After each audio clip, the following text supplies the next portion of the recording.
Tira piedra y come jallo. Un placer estar con ustedes aquí, de verdad. Gracias, de Ustedes verdad. son muy amenos. Ustedes lo hacen para que la gente disfrute, pero ustedes también lo disfrutan. Oh, pero así es, hay que disfrutar cada cosa que uno hace, ¿verdad? No, Miren.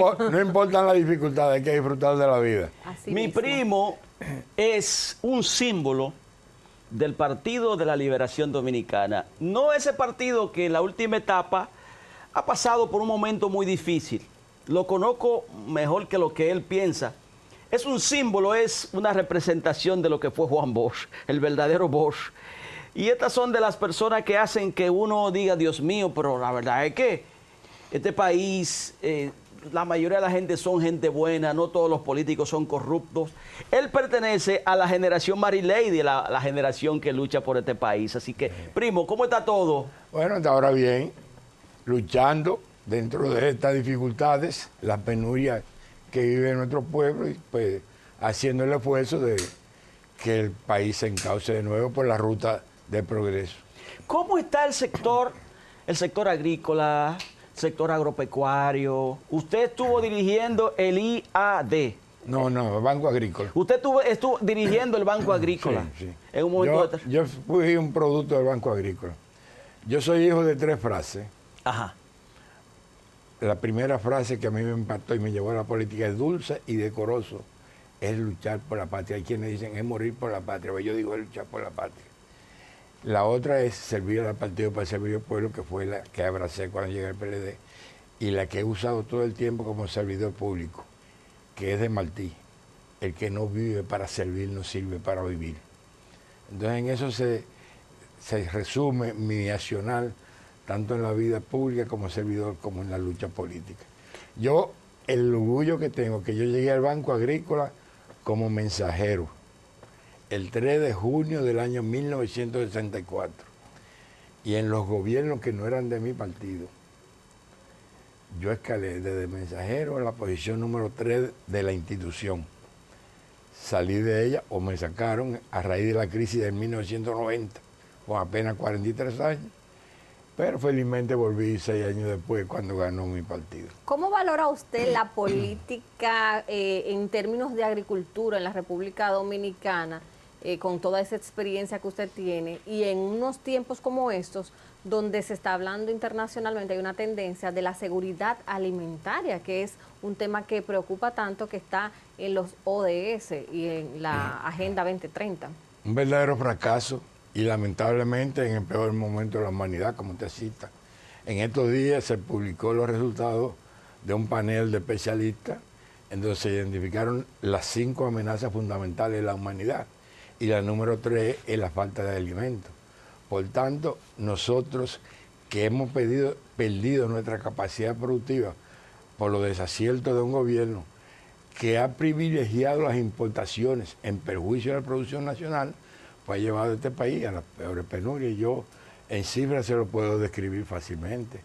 Aquí el 63% de los agricultores que se dedicaban a la producción de cebolla han desaparecido o han abandonado la actividad.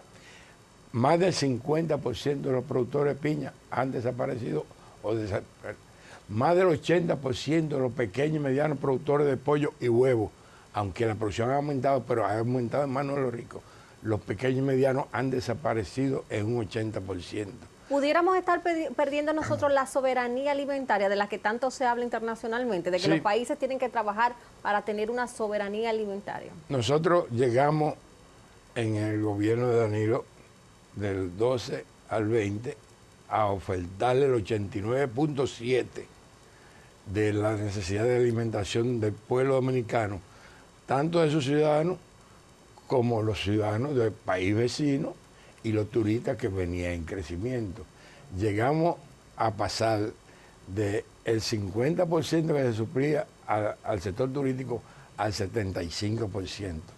Pero en el año 2021, obviamente, como influenciado por la pandemia, aquí hubo una reducción notable en 45 de 62 de los productos agropecuarios. Lamentablemente, eso se ha mantenido desaparecida la pandemia. Y yo quiero darle un dato que está ahí en las publicaciones oficiales del Ministerio de Agricultura. La producción de arroz del año pasado, 2023, descendió 300.000 quintales con relación a la producción del año 2018. En el año 2018, este país produjo 13.8 millones de quintales de arroz, que era suficiente para satisfacer la demanda. Pero el año pasado ya no hubo suficiencia.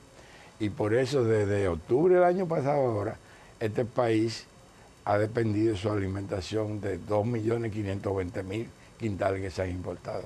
Entonces, cuando usted ha perdido la autosuficiencia en lo que es el principal alimento de los dominicanos, como es el arroz, que ha pasado de 24 pesos, 25 pesos la libra del superior en el año 2020 a entre 50 y 60 pesos que se está vendiendo hoy, porque todo depende de dónde usted compre y lo que compre.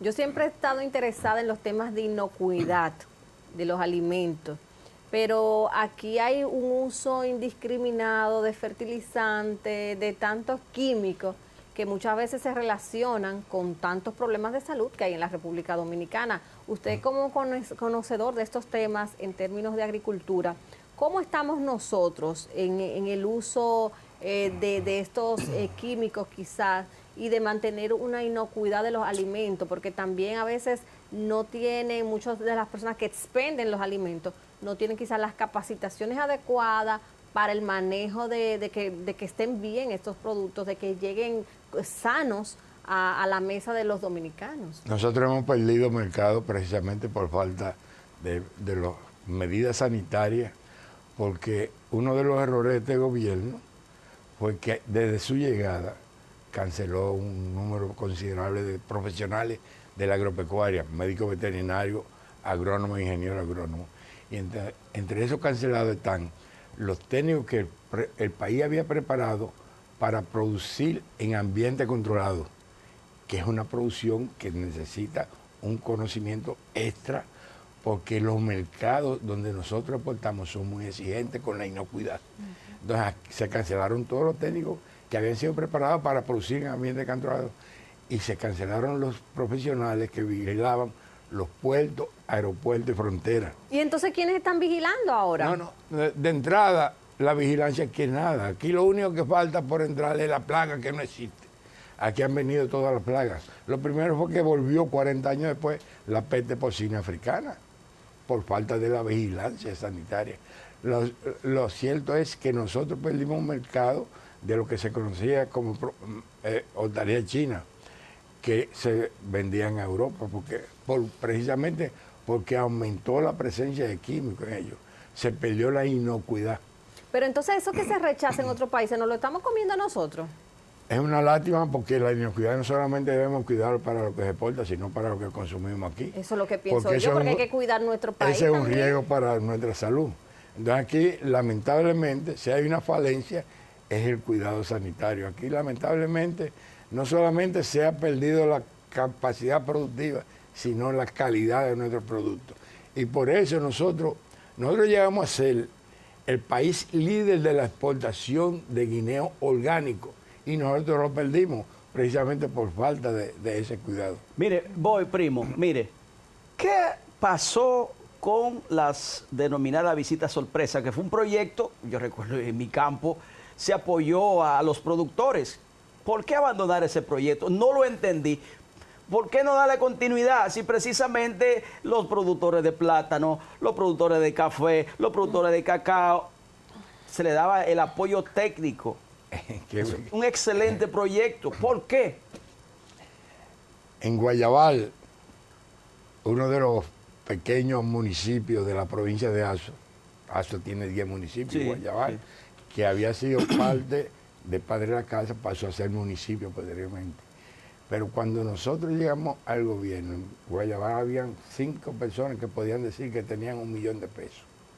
Nosotros 8 años después dejamos más de 40 millonarios en Guayabal. Con la visita sorpresa. Visita sorpresa, con plantaciones de cacao, con plantaciones de café, con producción en ambiente controlado. Pero no solamente eso, sino que le aseguramos la calidad de vida a toda esa región. Y yo, si estaba fuera del aire rememorando lo que significó el puente que se construyó para comunicar a Guayabal con Padre La Casa. Pero más que eso, la carretera moderna que se hizo desde Padre Casa a Monte Bonito y el haber enlazado las provincias de Azua con San Juan a través de la carretera Padre La Casa Juanito. Eso creó un ambiente de bienestar en esa población que llevó a que el país en Maguana Arriba se introdujera 19 modernísimas plantas con ambiente controlado o aire acondicionado, como comúnmente se le dice, para la producción de conejos. Que no solamente fue el programa de la reforestación que se aplicó, sino también de enseñar a las mujeres a producir carne.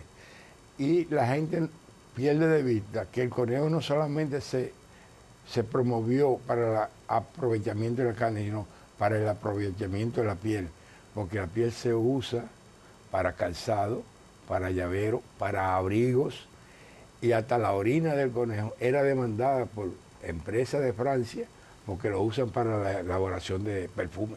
¿Cómo? Entonces eso está cerrado. Aquí lamentablemente, incluyendo las 4 plantas modernas que se hicieron para pequeños y medianos productores de leche, están al borde del colapso hoy en día. Pero ¿y a qué se debe eso? ¿Hay un abandono de parte del gobierno, una falta de continuidad de Estado? O sea, cuando claro. cuando el gobierno anterior invirtió tantos millones de pesos en esas instalaciones, tengo entendido que especialmente esta de los conejos es un abandono total. Totalmente. Inclusive nosotros mandamos personal a profesionalizarse.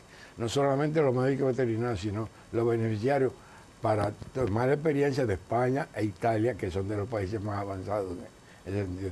Pero tú has hablado algo fundamental, el abandono total. Las cosas se hacen cuando se le tiene aprecio. Y yo quiero definir a este gobierno. Este es un gobierno de ricos que le preocupan los problemas de los ricos. Tú hablaste de la continuidad del Estado. Aquí hubo continuidad con los planes turísticos que venían esbozados del gobierno de Danilo y con los planes de zona franca que también venían esbozados. Son 2 sectores que se puede decir que este país ha seguido transitando la ruta del progreso y del éxito, turismo y zona franca. Pero fuera de eso, aquí ha habido un descalabro, un descenso en todos los demás sectores. Aquí ha descendido la educación, la salud, la producción agropecuaria. Aquí realmente hasta los servicios tradicionales han desaparecido. Y es porque esos programas necesitan un apoyo y una atención de alguien que actúe con pasión, con entrega, porque realmente la vocación de servir no todo el mundo la posee. Hay gente que van a ocupar los puestos con el único objetivo de ese puesto utilizarlo para ascender socialmente, no con el deseo de ayudar a la gente a que mejoren sus condiciones materiales de existencia. Pero no solo el deseo de servir, ahí hay un problema también de no doler el recurso, porque no estamos hablando de 2 pesos, estamos hablando de que cada uno de esas instalaciones eran inversiones millonarias. Entonces dejar que se pierdan, yo creo que hasta las mismas comunidades deberían estar hoy día protestando y manifestando esta situación, porque es increíble que un Estado que no es rico, como somos nosotros, un Estado pobre en crecimiento, deje perder el dinero, los recursos de esa manera. Yo le cité el caso de la pérdida de la producción del arroz, pero son todos los renglones. Nosotros, las exportaciones de guineo que eran en el 20X, pasaron al 50%, se perdió el 50%. Nosotros dejamos de exportar guineo orgánico. Nosotros aquí, lamentablemente, lo único que ha crecido para la alimentación son las importaciones. Y él lo dijo, es un momento difícil para la humanidad, porque hoy en día todo está más caro. Pero las importaciones son beneficiando a compañeritos de los gobiernos, de la base, de los partidos. Vamos a decírtelo suave, porque yo sé las dificultades que le dan a los medios cuando uno hace señalamiento. Nosotros, los pocos que se importaba para complementar la producción nacional, para satisfacer la demanda, lo hacíamos a través de autorizaciones de permiso, a través de subasta. Esa subasta, en 8 años, le dejaron al presupuesto nacional 12.000 millones de pesos. Una media, un promedio de 1.500 millones promedio anual. Una de las primeras medidas de este gobierno fue eliminar la subasta y dar los permisos a discreción. Hoy el gobierno no recibe un centavo en el presupuesto de esos permisos, pero dicen los importadores que los permisos les salen más caros que antes. ¿En manos de quién se quedan? Pregunto. Bueno, señor, te ha hecho grandes declaraciones y revelaciones de cómo está la situación en términos de política de agricultura en este país. Yo recuerdo que productores de cebolla estuvieron lanzando cebolla a la calle. No, con una situación como la que usted describe, yo entiendo que deberían estar otros productores en la calle también. No, pero además de eso, productores de leche botando la leche. En el 20, tan pronto esta gente... Por ejemplo, nosotros... En el 20, que fue el año de la pandemia, obviamente había una sobreoferta de alimentos porque estaban cerrados los negocios, los restaurantes, las escuelas. Es decir, aquí lo que había era un exceso de oferta. Pero nosotros como gobierno apenas habíamos importado alimentos por $1.000 millones. Llegaron esta gente y entre septiembre y diciembre las importaciones ascendieron a $3.000 millones. Deben recordar, porque es muy reciente, en Constanza, los productores de remolacha, zanahoria, cebolla, apio, todo tuvieron que destruirlo porque no tenían mercado. No tenían mercado porque había disminuido la demanda, pero además porque el amor que le demostró el gobierno de Danilo a los productores, de comprarle toda su producción para repartirlo. Y ustedes deben recordar los repartos que hubo casa por casa. Yo siempre repito, y lo hago por primera vez aquí, que a mis vecinos me dijeron, yo como ají porque usted me enseñó que se come el ají. Porque yo creía que el ají solamente era el cubanel, el largo. Y yo repartí mucho ají de esos llamados bongos, de esos que se exportan, que es un delicatessen relleno de carne. Entonces, todas esas cosas desaparecieron aquí. Aquí nosotros introducimos la producción no solamente de conejo, pitahaya. En la pitahaya. Fresa. Usted salía aquí a las calles, en todas las esquinas encontraba venta de fresa, de pitahaya. Aquí se aumentó de la producción de mango 20 veces, porque nosotros le pusimos a los pequeños y medianos productores de mango una planta para que ellos exportaran. Cuando nosotros llegamos al gobierno, que había una sola planta exportadora de mango y era en Moca. Todos los productores del sur tenían que llevar su mango a Moca. Nosotros hicimos uno en la capital del mango. Y entonces el país pasó a quintuplicar las exportaciones de mango. Pero ya el año pasado eso se redujo en más de $15 millones. Entonces, esa es la realidad. La realidad es que nuestro país hoy produce menos, importa más y los consumidores pagan los precios más elevados de la historia por sus alimentos. Bueno, con esa reflexión de mi primo, que debe volver porque andan unas plagas y hay que ver si vienen aquí en el plátano. Bueno, el compromiso es que usted vuelva y le dejé incluso esa pregunta para que hablemos de esas plagas que están apareciendo en el mundo y que afectan al sector agropecuario. Así que, aquí han llegado más plagas que las que llegaron a Egipto precisamente porque las plagas más peligrosas son las autoridades que no gobiernan. Ay, Dios mío. Ay, bueno, palabras han habido. Vamos a una pausa y regresamos en breve.